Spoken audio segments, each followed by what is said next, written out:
lions are born in equal numbers, males to females.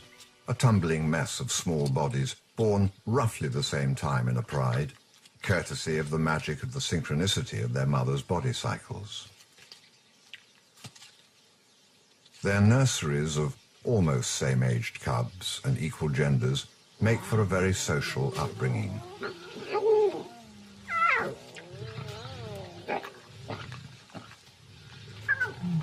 It's a training ground, a playing field, a time when lifelong bonds are developed, bonds that may one day be the foundation of a strong brotherhood to fight for territory.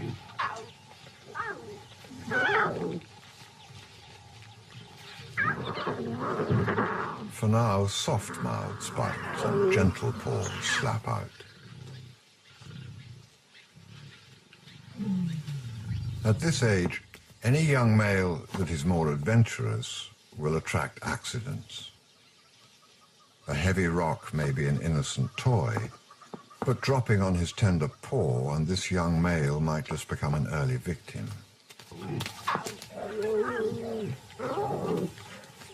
A small male learns here that when someone ambushes you, someone else has your back.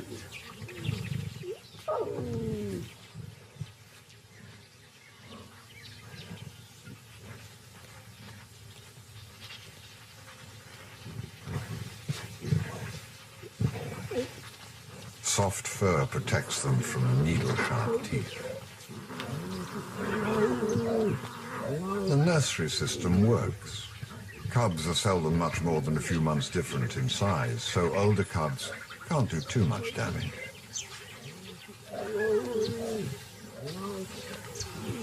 The danger now is that cubs can sometimes get picked on and played to exhaustion.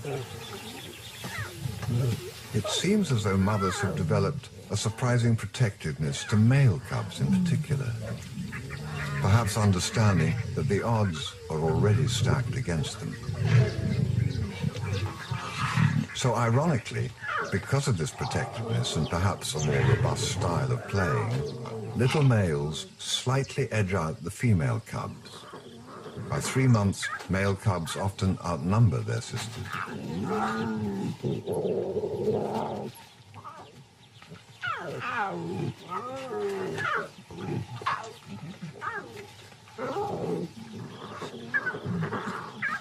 It's a male aggression that can well up inside of them at any moment, at any age.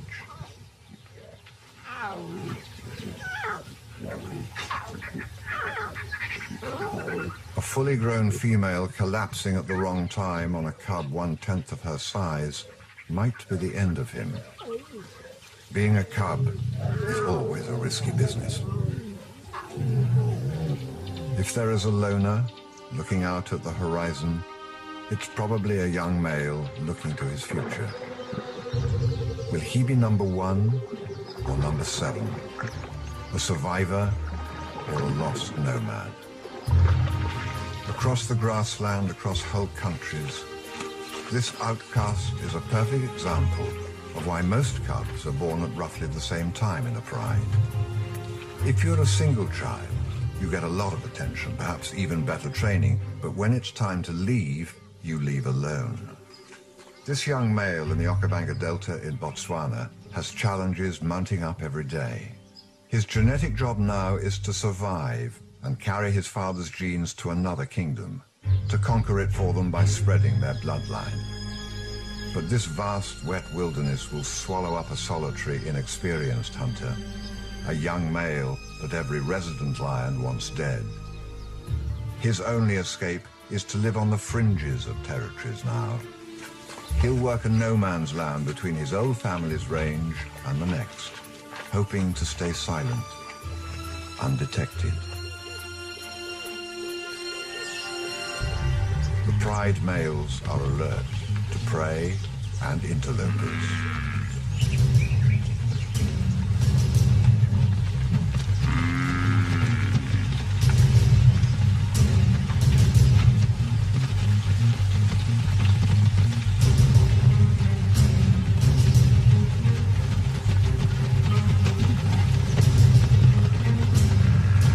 Male lions are not well adapted to the hunt. Their manes are territorial flags, not camouflage in the long grass. So when the herd breaks away, the buffalo target the dark-maned male. It's like a deadly hit and run. A sharp thrust into the side punctures a lung.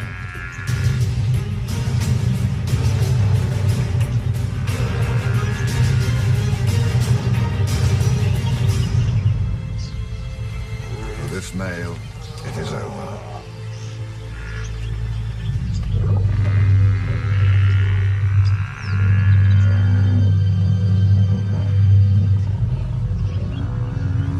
Rages on, its combatants oblivious to the fallen male and also to the young castaway watching the family he once was a part of.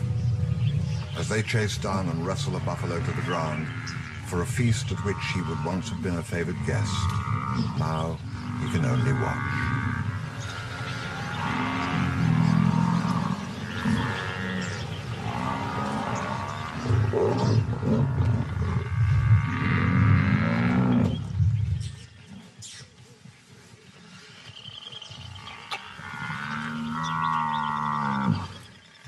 The surviving male is now the only master.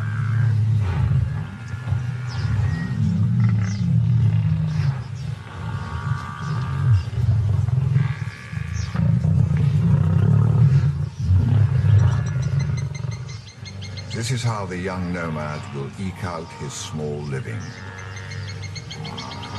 He will wait for the family to cause chaos and for them to become too engaged in their own more immediate business to take notice of him.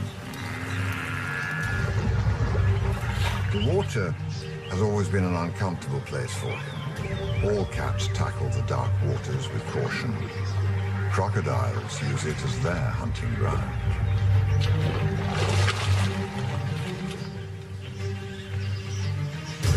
But if he can just keep the herd outside the pride's territory, he will be able to hunt with immunity. If he manages this badly, though, and they turn back into his father's land, the opportunity will have been lost. He sets up a one-lion blockade, though not with much confidence. If he can frighten the herd away with a roar, he will have a little more time. But roaring will definitely attract his father, so he does something quite sneaky. He almost whispers his roar to the buffalo, making sure it doesn't reach the pride. But then, an opportunity he could not have predicted. A buffalo calf was born during the chaotic chase and crossing.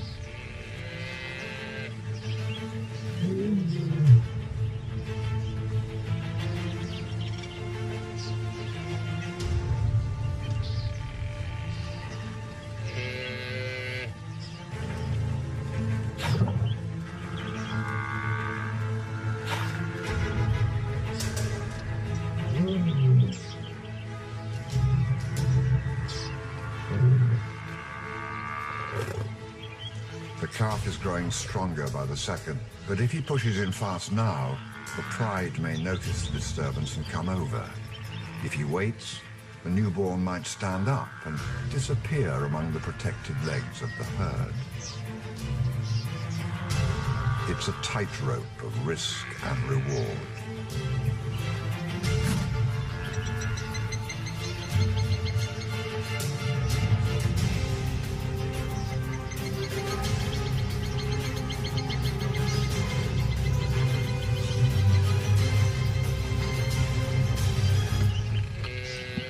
It was a game well thought out and executed. Virtually under the nose of his new nemesis, his own father.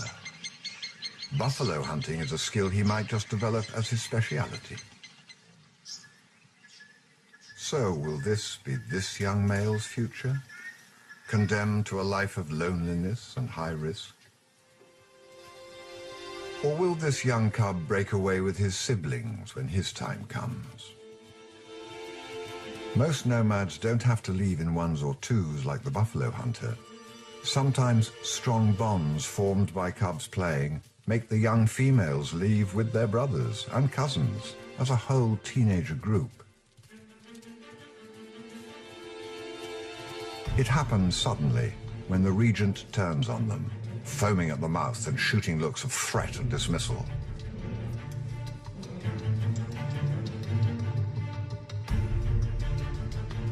But as they show the first signs of adolescent rebellion, he won't tolerate them in his territory one more day. Compared to the solitary young male, this subdivision seems like a far better option for them. But it's not always what it seems. Their lives will be transformed now as they are driven deeper into the interior, where the water dries out.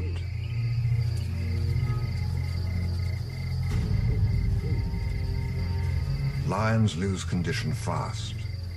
Ironically, their strength in numbers is now their weakness. Further from the water, prey is scarce.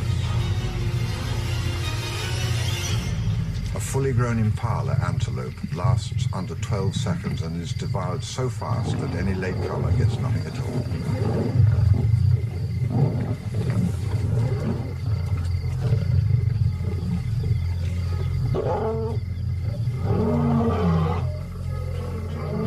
In just one season, they lower their standards and go on the prowl for anything.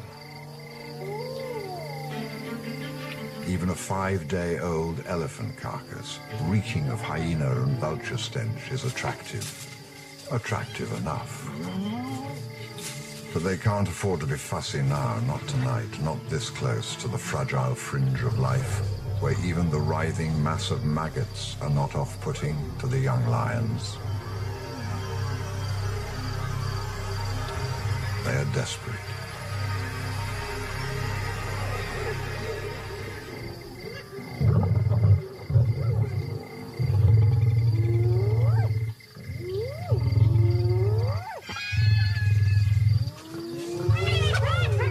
It's a token defense, a feeble attempt at dominating the carcass, and just a game for the lions. The meat is too far gone, rotten beyond a stage that even these wanderers can tolerate.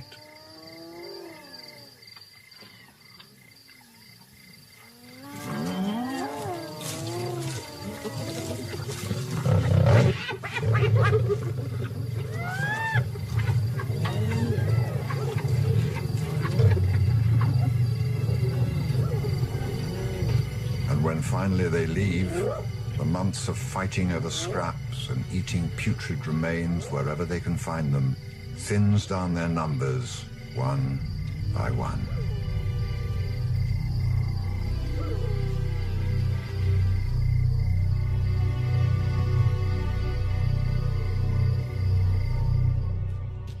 Day after day, they weave their way through life into ever-increasingly dry country. Fate cast these youngsters out at just the wrong time of the year for them, into the dry season when the searing heat drains the last moisture from their bodies.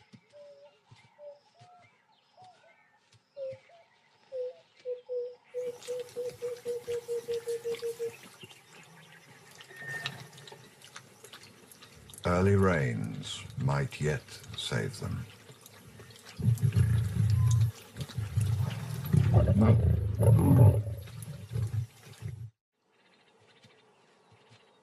Of the original 12 nomads in this group, only 3 will make it through the first season.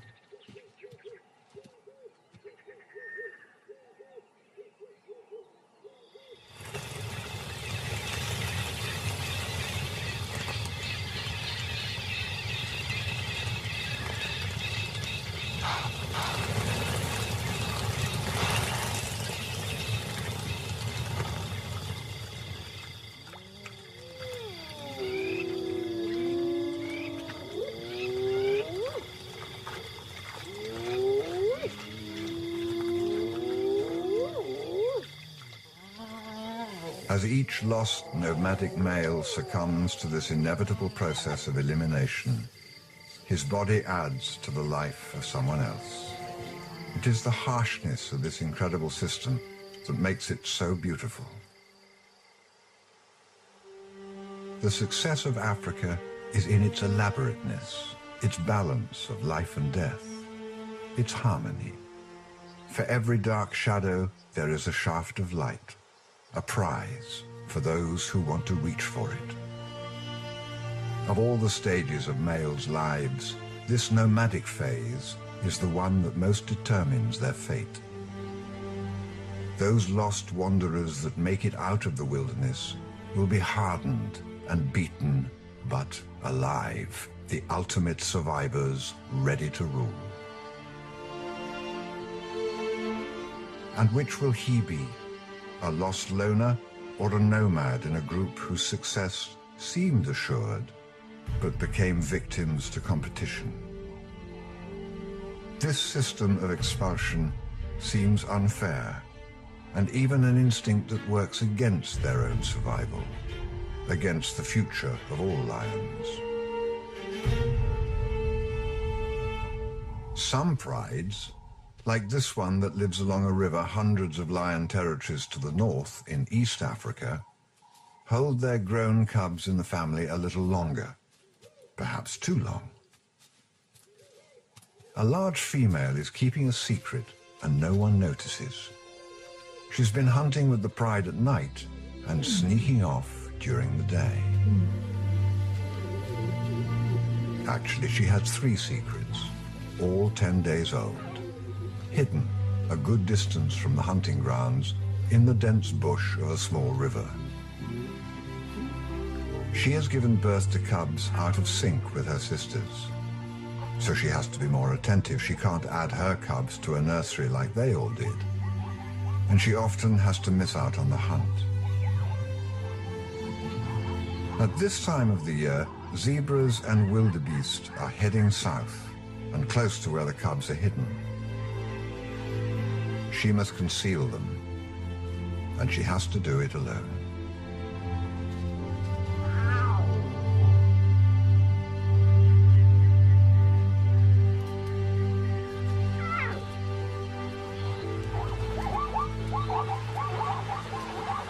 The rivers are always choke points, often causing anxiety for animals that are dependent upon solid footing to make an immediate escape.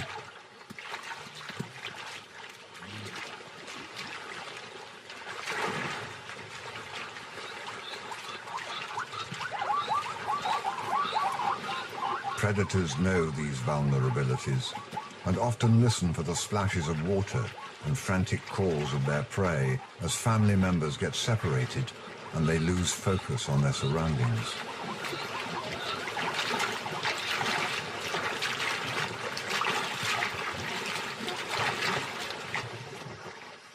This is a threat and an opportunity. Zebras have sharp hooves and the herds bunch together in the thick bush at these crossings. Cubs would stand no chance at all if they were found.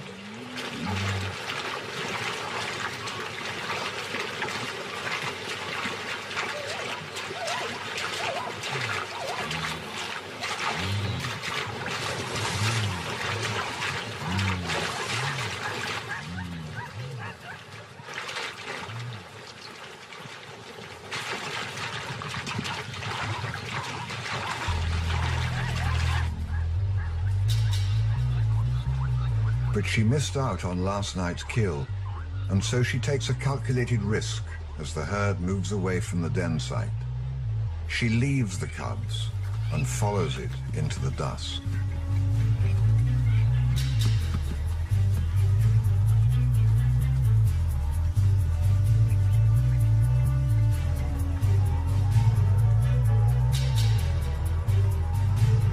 The further into the night they move, the better it is for the solitary nocturnal hunter, disguised in the grass, hidden by the noise and the darkness.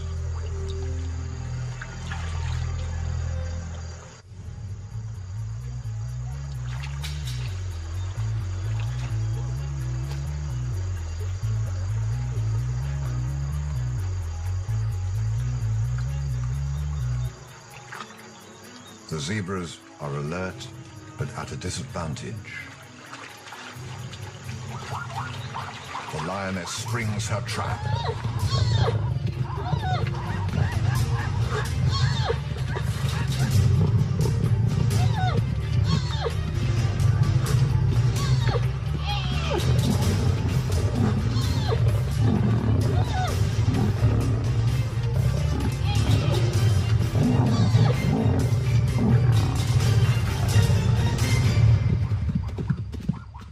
mere success drives her to follow on and hunt into the herd even further and further over the plains, chasing the zebra, testing their strength. The taste of blood in her mouth keeps her going, not just for herself, but so she can produce milk for her 3 cubs. But the hunt takes her a long way away from their den. It is not uncommon for single mothers to be away for hours, even days. Another solitary nomad is also following the herds. He risks a lot more than just being seen by males. This tactic of living on the fringes of the mosaic of lion territories, weaving a delicate path so as not to attract attention, is working quite well for him. Until now.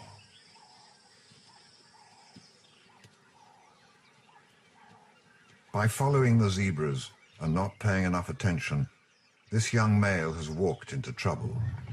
The large female's pride from the river. The adolescents are out just spoiling for a fight.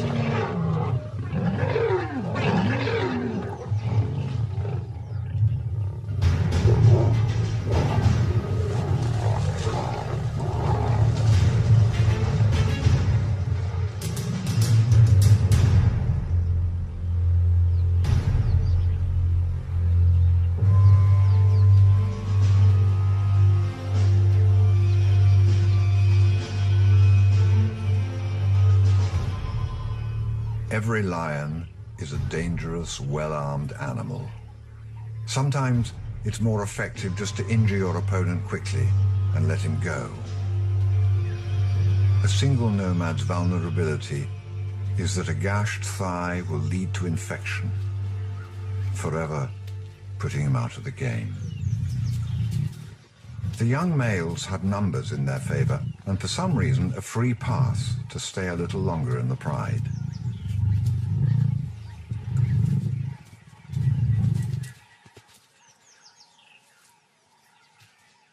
Adolescent males are always up to something. The river pride has 7 of them. They spot something in the grass. And they want it.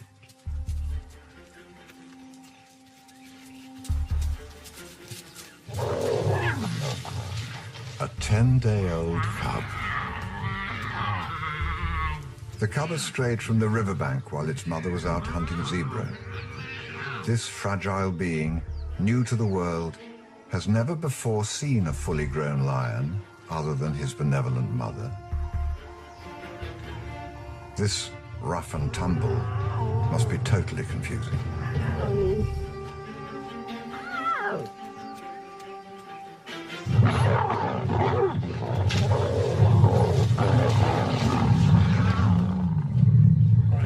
Suddenly, something even stranger happens. One young male, not even the biggest, lashes out at anyone who comes close and takes possession of the disorientated cub. Even though he's years older, he approaches the cub with a soft mouth reminiscent of cubs at play, but with a force that is barely restrained.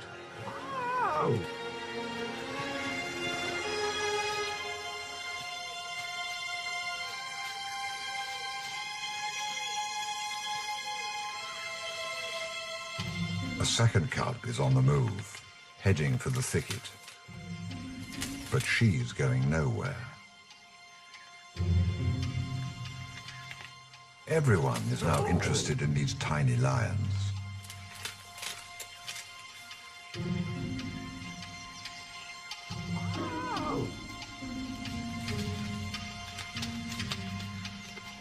Some instinct tells her she needs to escape now.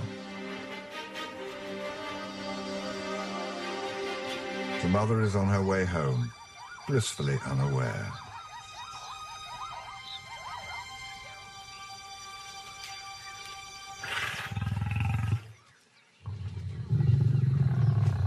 The danger now is that the cubs will be crushed by enthusiastic possessiveness. They have a small window of safety. Gentle investigations may risk tiring them out, but while the novelty holds, they might still remain safe until their mother returns.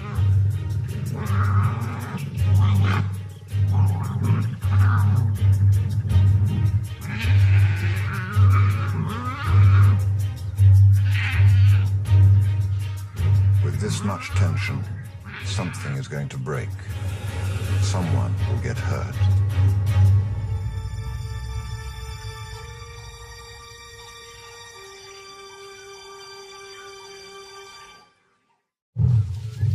Instead of getting bored with their playthings, the older cousins get even more worked up.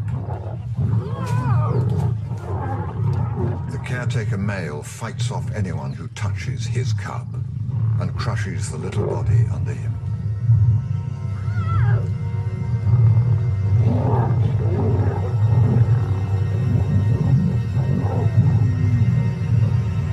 At this stage, the tiny male cub has only one weapon.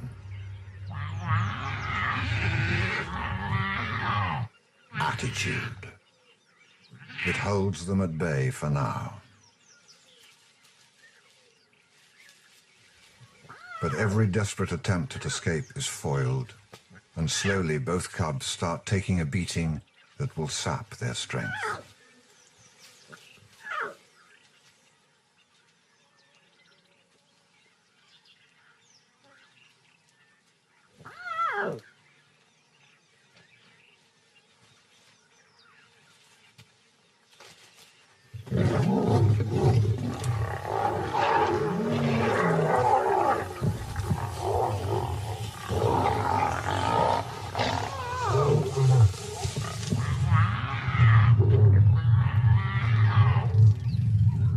Over the next 5 hours, 2 of the 3 cubs are played with, bitten, and fought over. And while the one possessive male keeps trying to rescue one cub for himself, it is getting rougher each time. So far, though, possibly because of a thick winter coat of fur, the sharp teeth and claws of the adolescents haven't caused any serious damage to the cubs. She's still a long way off. This constant violence will break the back of their spirit and sap their will to continue. The cousins will have committed infanticide. But then fate selects once again. In their determination to escape, the cubs overshoot their original hiding place straight into the river. It's a fortress of thorns, and the steep bank prevents the males from getting to the cubs. But down below, the weakest just manages to hang on without slipping down into the cold water.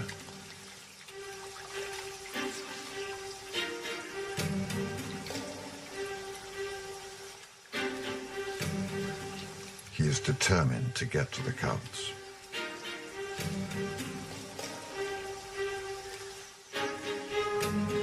Life hangs by a thread.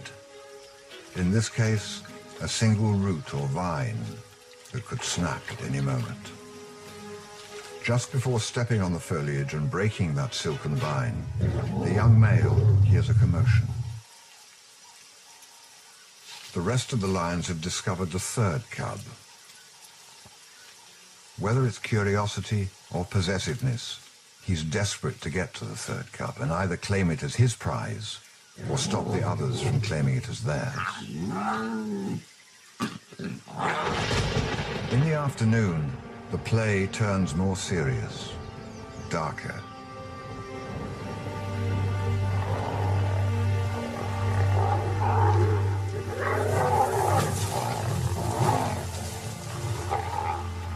It's had enough.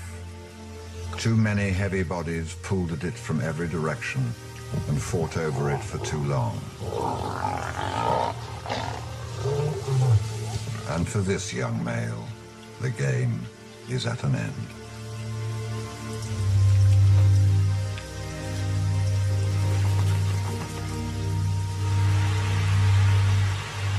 The rain further upstream turns the river cold.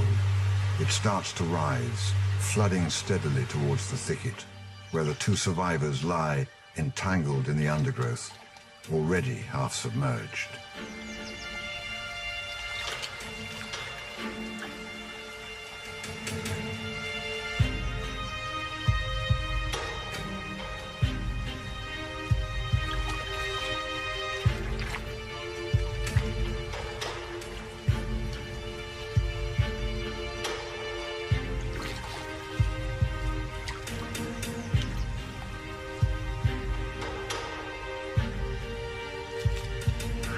Fear of the rising water forces one cub to drag himself up again, away from one danger, but towards another.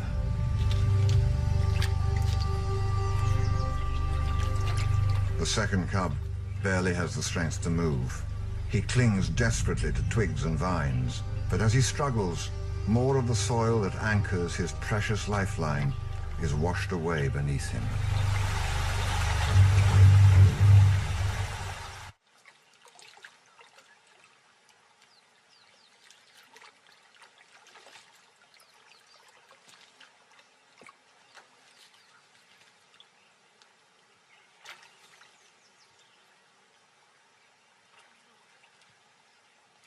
The day has taken its toll. She has no energy left. But then, suddenly she finds the strength from somewhere. Her mother is back. She must quickly move the one cub she has found to higher ground.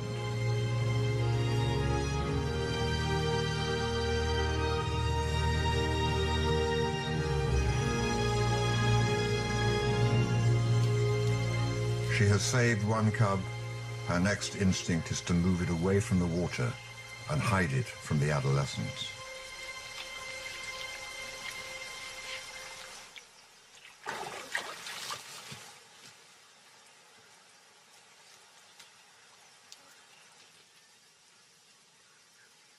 An impossible choice. Stay with one and protect it, or leave it vulnerable and search for her second cub.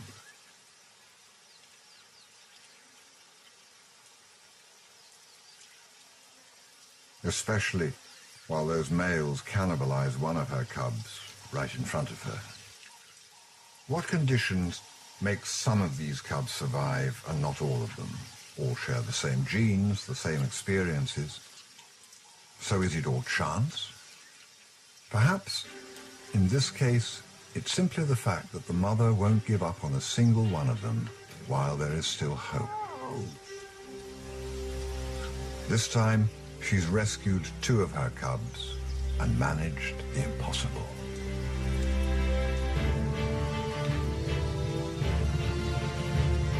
But this is exactly why young males are thrown out of the pride at a certain age. They start to cannibalize the very core of the family itself, its future. When she returns, she knows what has happened to the third cub, a male, her legacy to this game of lions. She can smell how his story ended.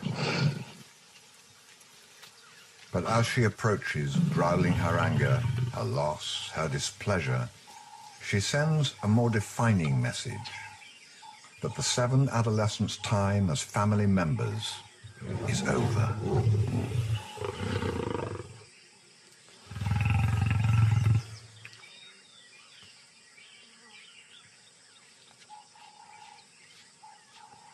It'll take a few weeks from this moment, but ultimately the cousins will be cast out to wander into the backcountry to starve or to sneak into the forgotten corners of their father's territory.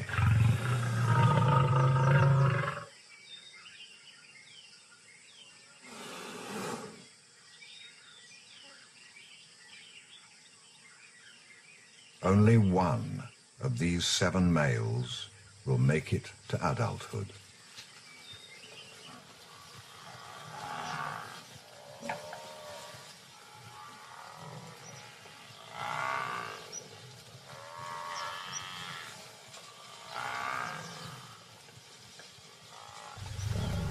And one day, from the deep swamplands and rivers, the buffalo hunter emerges like the phoenix risen, fortified by his hardships, proven stronger than the others of his generation.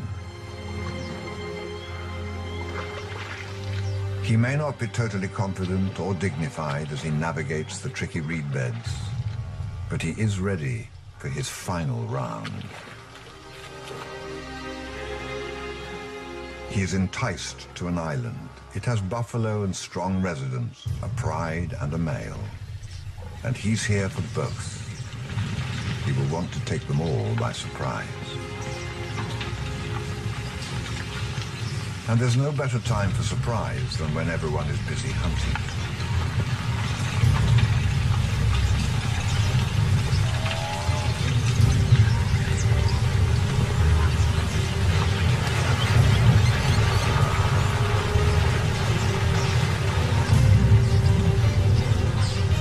He bides his time and attacks.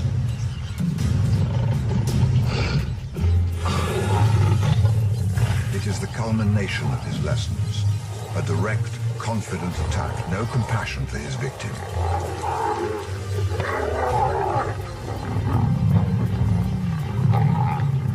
Draw first blood and draw it fast.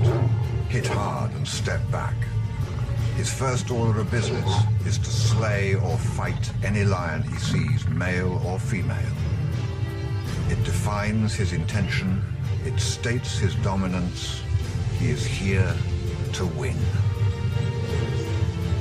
This is the game of kings, the game of lions, the game that has made them icons of Africa, fearsome symbols of nobility and power for millions of years. It is what we humans have revered and modeled ourselves on since ancient times.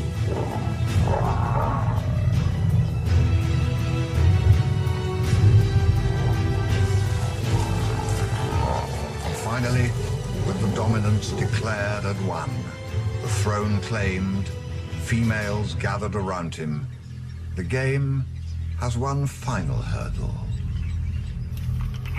This one does not select the weakest, those destined not to make it, but carefully selects the strongest, the biggest, the best. Of the 20,000 lions left in the wild, less than 3,000 are males that make it this far.